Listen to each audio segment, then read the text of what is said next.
My name is Addo, and I have a background in development communication. That's what I studied in school. After school, this is 2014. I worked a bit in the banking sector. I worked with energy industry as well, which is solar. So my corporate background is in solar energy, and I've retired now and I'm doing my own thing. I'm married with a son, and I'm from a very lovely family. I love to have fun, and I love nature. So that's a bit about me.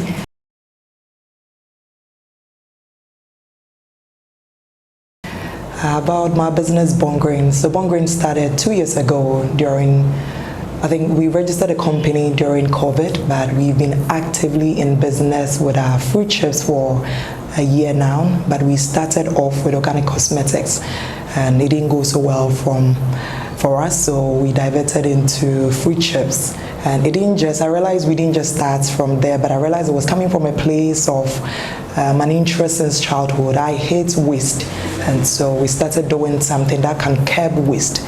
And what we do is we solve post-harvest losses, which is by giving fresh fruits a longer shelf life. And so this is what we do at Bonne Graine. We are into dry fruit chips and fruit powders. So that's a bit about the company and what we're currently doing. So what are some of the challenges in starting this business? I think we are very much used to fresh fruit.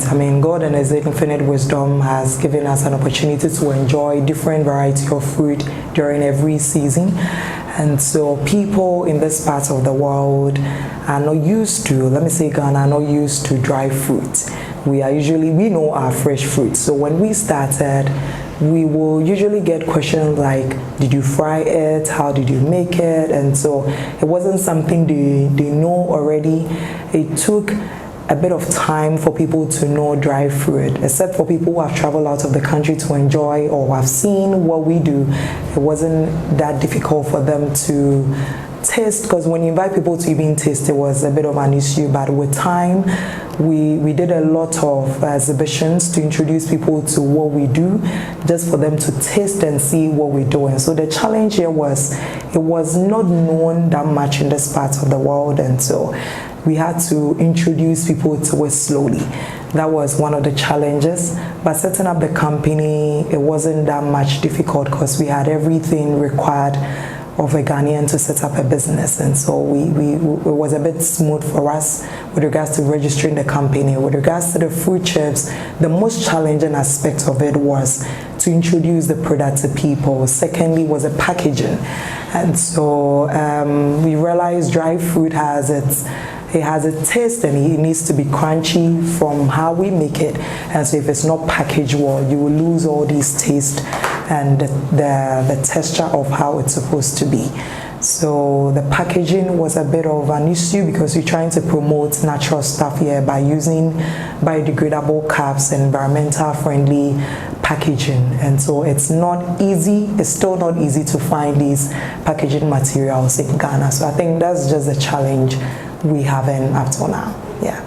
So we have the pineapple chips, and we have the mango chips. These are dry fruits. We have the coconut chips, and we have the assorted. This is the bigger one, and we simply dehydrate it. Like the funny questions we get from people: do you fry it? Do you bake it? Do you toast it? So we dehydrate these things. What we do with these fresh fruits is extract the water from these fruits and give it a longer shelf life, because fresh fruits spoil faster because of the water in them.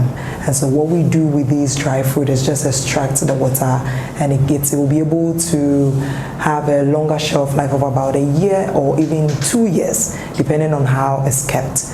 So we peel them, we baked in, we dehydrated in a dehydrator machine. So that is how it's simply made. Then we put together a whole combination of all these fruits. So you have mango, pineapple, coconut, and assorted in one bigger cup. And for people who do not like each of these, they can have their single fruits. If you don't like coconut, you can have your mango. If you don't have mango, you can have your pineapple. Yeah. I think we're doing very well with our assorted, and our current addition to the family, which is what we call the sweet hot.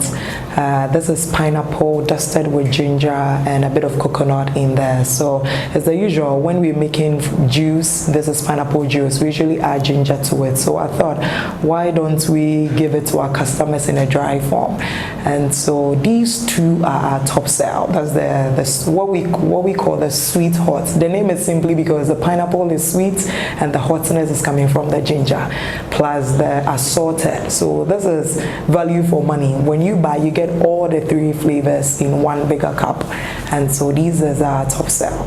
Yes. So this is one of our products, this is one of our top sell snack, and it's assorted fruit chips, as you can see, and of course our company's name, Bonne Graine. So what we have inside here, we have the pineapple, we have the coconut, we have the mango, we have dusted these with dates powder, it has cinnamon in here, and it has honey as well. So this is the jumbo cup, which has all the flavors we make in one bigger cup. Now these comes in biodegradable cups. Why we use a biodegradable cup is simply we're very mindful of the environment and we don't want to pollute the environment, and so we use a biodegradable cup, and this is reusable cup. It doesn't soak water or oil. It will amaze you, you can consume this and still wash this container, and you can reuse it. And after consuming what's inside, you don't have to throw it away again. If you don't want to reuse it, you can rather use it to plant something. Find a seed, pepper seed, tomato seed, and plant using this cup. We are very mindful of the environment. That's why we try to spend so much on our packaging. And we are not legal. If you want to find us, and of course, you may want to taste it. That's the pineapple. That's the coconut. You taste both, you will like it. That's the mango as well. Everything is dusted here with dates powder. It has cinnamon on here, and it has honey as well, like I said earlier on. You should have this in your mouth. You love it. Thank you.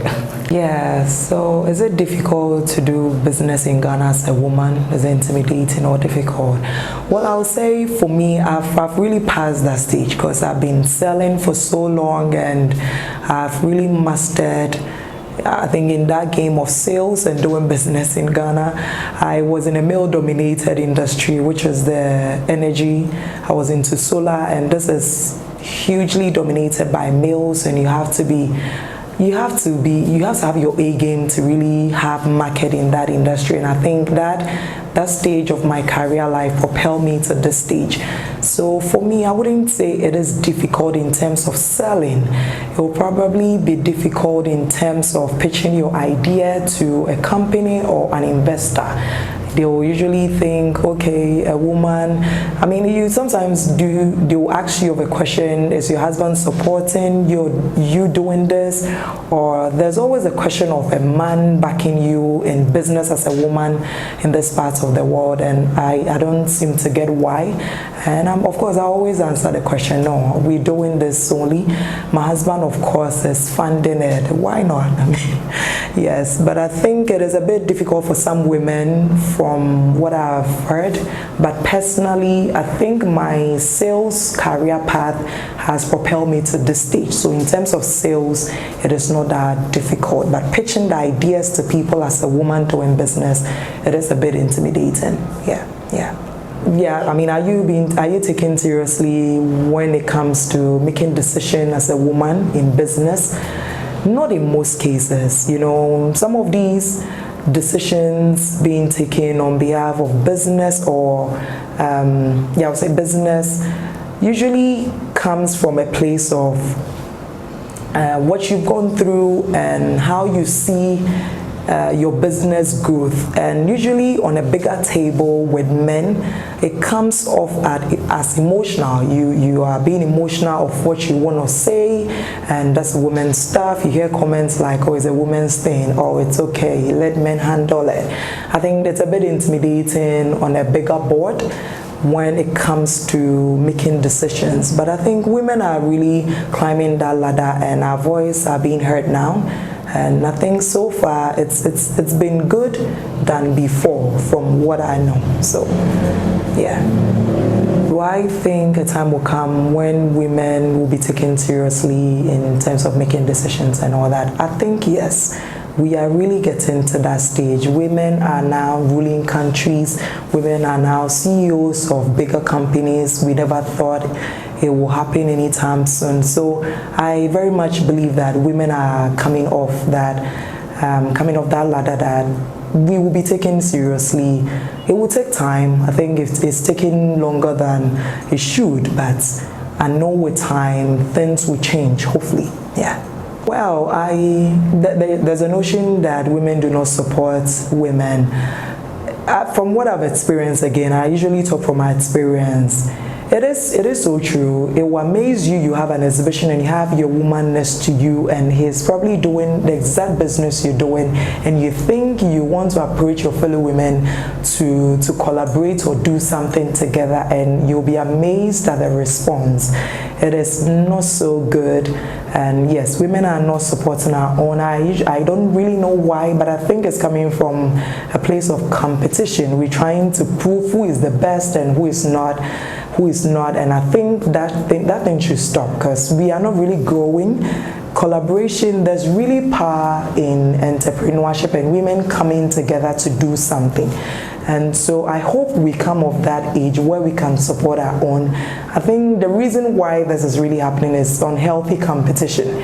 Rather than having this unhealthy competition, I think we can rather collaborate more and really achieve bigger things as women doing business in Africa. Yeah.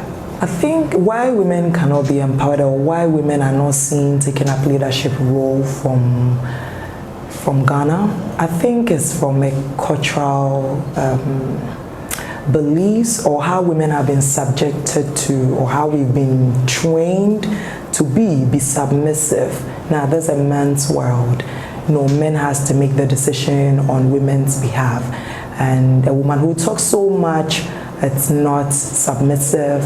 You have to be controlled, you have to be tamed. I think this thing of an African culture has really be a bit of intimidating to certain women, to the extent that when a position is vacant and a woman is vying for it, you will find your colleague woman telling you, oh, don't go for this position because you'll be insulted, things will be said to you will not like. And I think for me, I think that is coming from this cultural training we've had since childhood, and I hope it changes, and I hope we talk more and assume bigger roles. Like you're right, I mean, women are not taking much leadership role, even though there are lots of women in Ghana, and I hope that changes, because we can do more, we can offer more, and what we bring to the table should be considered same as what a man brings to the table.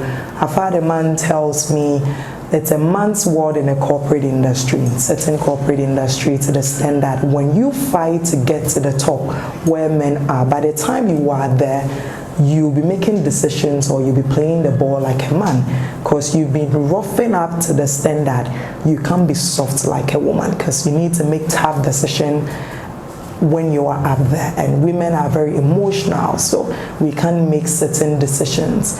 And I think it is, I mean, I was surprised to hear that, but I think it's because of these, our cultural belief and how we've been trained. That's why women are a bit intimidated to take certain roles. Again, I hope that changes.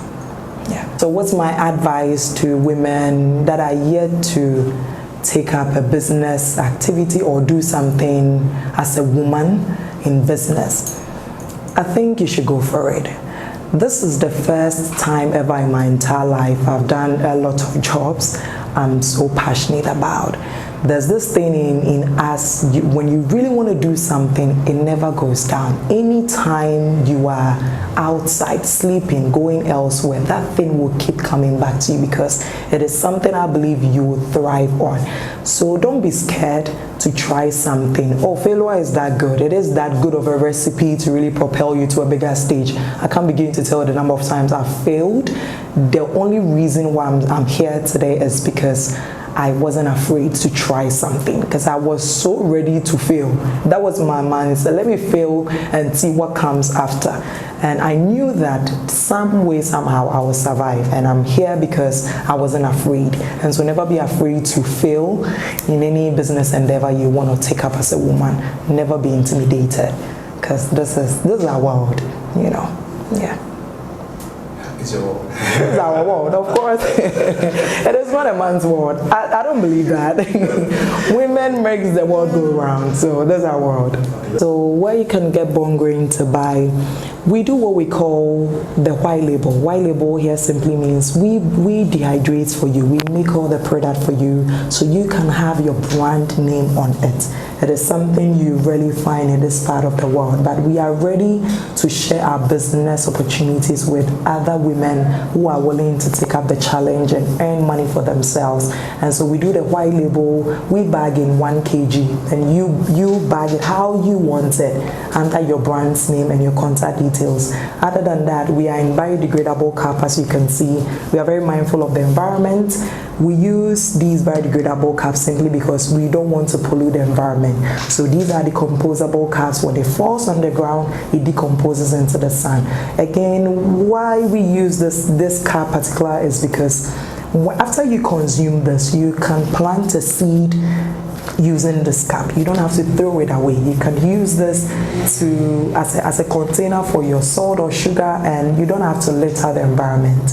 You can find us at North Legon, and our number is 0549022021. We are on Instagram as Bonne Graine GH, and we sell to anyone who is interested to do business with us. You can find us at Thai Cafe. This is at Airport Residential. We are at NFC. There's also at Airport Residential. We are at Legon Botanical Gardens. It's a very common place you can find us. Aside that, there are lots of individuals selling dry food that are coming from Bonne Graine. Yeah, thank you.